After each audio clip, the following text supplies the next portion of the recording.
దగ్గర గణతంత్ర దినోత్సవాలు ఏర్పాటు చేసినటువంటి ఎమ్మెల్యే శ్రీలక్ష్మి గారికి, రమ్య గారికి, అలాగే ఈ కార్యక్రమానికి ముఖ్య అతిథిగా ఉన్నటువంటి ప్రతిపక్ష వెంకటరామరెడ్డి గారికి, మాజీ మున్సిపల్ చైర్మన్ నరసింహరావు గారికి, సింబోది వేణు గారికి, వార్డు కౌన్సిలర్ చందు గారికి, బండ్ల శ్రీనివాస్ గారికి, అలాగే ఈ కార్యక్రమానికి వచ్చినటువంటి సచివాలయ సిబ్బందికి అందరికీ పేరు పేరున గణతంత్ర దినోత్సవ శుభాకాంక్షలు తెలియజేసుకుంటున్నాను. 1947 ఆగస్టు 15వ తారీఖున మనకు స్వతంత్రం రావడం జరిగింది.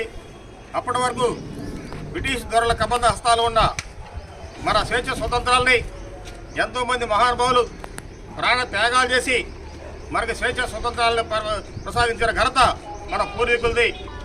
మరి బ్రిటిష్ వాళ్ళకి ముందు రాజులు నవాబుల పరిపాలన ఉండేది.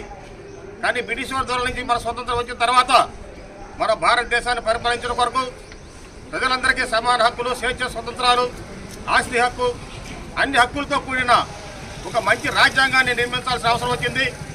దానికి డాక్టర్ బిఆర్ అంబేద్కర్ గారిని కమిటీ అధ్యక్షుడిగా పెట్టి రాజ్యాంగ కమిటీని ఒకటి ఏర్పాటు చేసి మన భారత అన్ని వర్గాల ప్రజలకు, అన్ని మతాల ప్రజలకు హక్కులు ఉండే విధంగా రాజ్యాంగాన్ని నిర్మించమని నిర్దేశం చేసిన ఘనత అప్పుడు నాయకులది.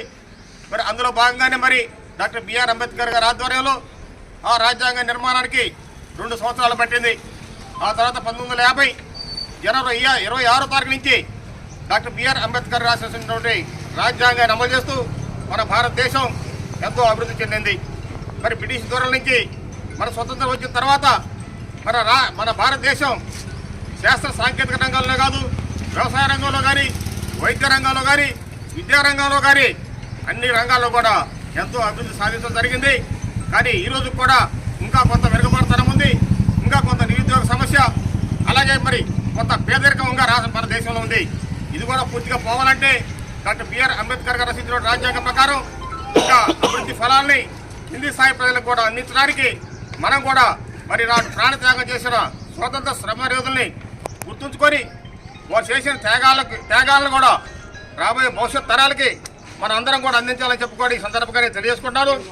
మన పల్నాడు ప్రాంతం నుంచి అప్పుడు స్వతంత్ర ఉద్యమంలో పోరాటం చేసి ప్రాణత్యాగం చేసినటువంటి పుల్లరి వీరుడు మన కన్నెగంటి హనుమంతు గారు మన పల్నాడులో ఉన్నాడు. మరి ఆయన స్ఫూర్తిగా తీసుకొని, ఆయన ఆదర్శంగా తీసుకొని మన అందరం కూడా మరి ఉన్న ప్రభుత్వాలకి మద్దతుగా ఉండి శాంతి భద్రతలు కాపాడుకుంటూ మన దేశాన్ని, మన రాష్ట్రాన్ని కూడా అభివృద్ధి పదంలో నడపడం కోసం మన ప్రభుత్వానికి మన పూర్తి సహాయ సహకారాలు అందించాలని చెప్పి కూడా ఈ సందర్భంగా నేను మీకు తెలియజేసుకుంటున్నాను. మరి అన్ని రంగాల్లో కూడా ముందంజలో ఉన్న మన దేశం మీరందరూ చూసుంటారు. ఆపరేషన్ సింధూర్ ద్వారా మనకున్న మిలిటరీ పవర్ను కూడా మరి టెర్రరిస్టులకి ప్రపంచానికి తెలియజేసిన ఘనత మన ప్రధానమంత్రి నరేంద్ర మోడీ గారితో చెప్పుకోవడం ఈ సందర్భంగా నేను తెలియజేసుకుంటున్నాను. మరి ఇంత సుపరిపాలన, మంచి పరిపాలన అందిస్తున్నటువంటి మోడీ గారి నాయకత్వంలో భారతదేశం ఇంకా అభివృద్ధి సాధించుందని చెప్పుకోవడం ఈ సందర్భంగా తెలియజేసుకుంటూ మరొకసారి మీ అందరికీ గణతంత్ర దినోత్సవ శుభాకాంక్షలు తెలియజేసుకుంటూ సెలవు తీసుకుంటున్నాను. జై హింద్. 77వ స్వతంత్ర దినోత్సవ గణతంత్ర దినోత్సవానికి వచ్చేసిన పెద్దలకు,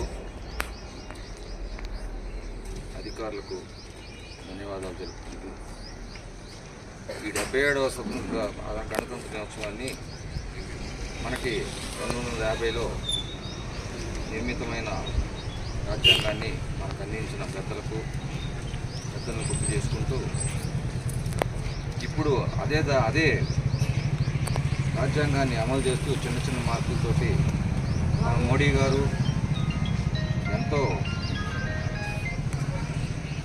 సమర్థవంతంగా మనకి పరిపాలన అందిస్తున్నందుకు ధన్యవాదాలు తెలుపుకుంటూ ఈ అవకాశం ఇచ్చిన పెద్దలకు ధన్యవాదాలు తెలుపుకుంటూ గణతంత్ర దినోత్సవానికి చేస్తున్నారు. మన 16వ వార్డు, 17వ వార్డు ఆధ్వర్యంలో సచివాలయంలో గణతంత్రం 77వ గణతంత్రం చేసుకుంటున్నాము. ఈ కార్యక్రమానికి చేసిన పెద్దలు వేగంటి మల్లికార్జునరావు గారికి, అలానే మధ్యకపు చిన్నంగరామరెడ్డి గారికి, రఘు గారికి, మరి 15వ వార్డు కౌన్సిలర్ చందు గారికి,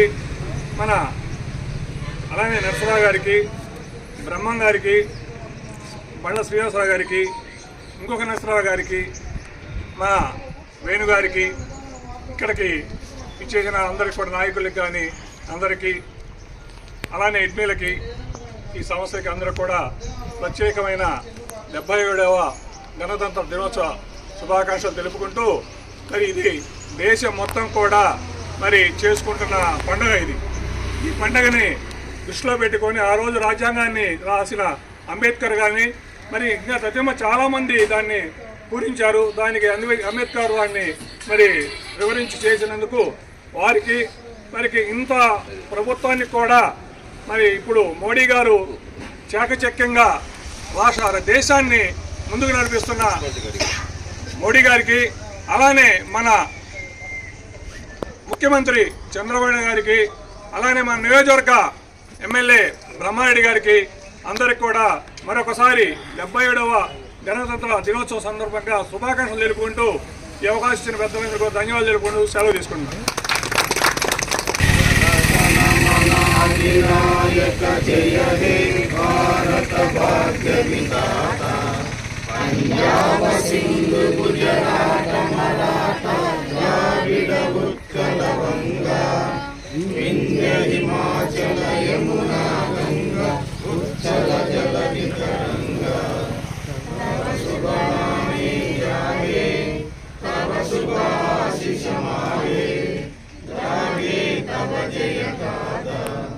जनगण मंगलदायक जय हे भारत भाग्य विधाता जय हे जय हे जय हे जय जय जय जय हे जय हिंद। भारत माता की जय। भारत